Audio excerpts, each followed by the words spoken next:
जो तख्त के लिए अपने बाप भाई का कत्ल करे वो हमारा ईमान खरीदेगा, हम मराठा हैं मराठा।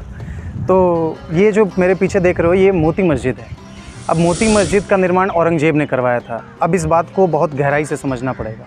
औरंगजेब इतना अकड़ू और घमंडी था कि पहले से इबादत खाना इस महल में बनवाए गए थे, जहाँ पे मुगलिया सल्तनत के जो बादशाह थे वो इबादत किया करते थे, कुरान का पाठ किया करते थे।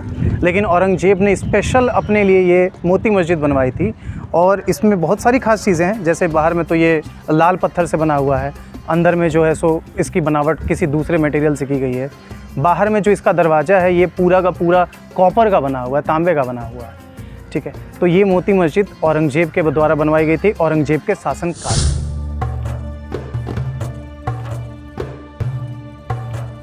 मेरे पीछे जो आप देख रहे हैं अभी, इसे मुमताज़ महल कहा जाता है। अब ये देखो, मुमताज़ महल उस समय बनाया गया था जिस समय शाहजहाँ ने इस किले को बनवाया था। मुग़लों के समय में ये मुमताज़ महल शाही हरम का काम करता था। अब देखो हरम क्या होता है, इस चीज़ को समझना।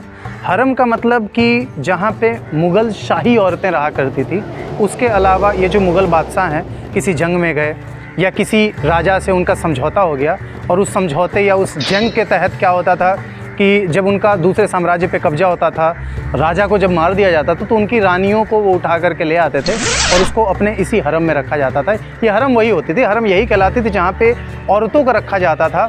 वो औरतें जिनका या जिनकी जिम्मेदारी मुग़ल सल्तनत या मुग़लिया हुकूमत उठाती थी, उन औरतों को यहाँ रखा जाता था।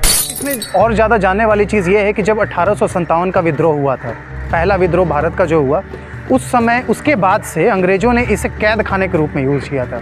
मतलब कि यहाँ पे गुनहगारों को रखते थे अंग्रेज़, या क्रांतिकारियों को यहाँ पे बंद करके रखा जाता था लाल किले के इस मुमताज़ महल में।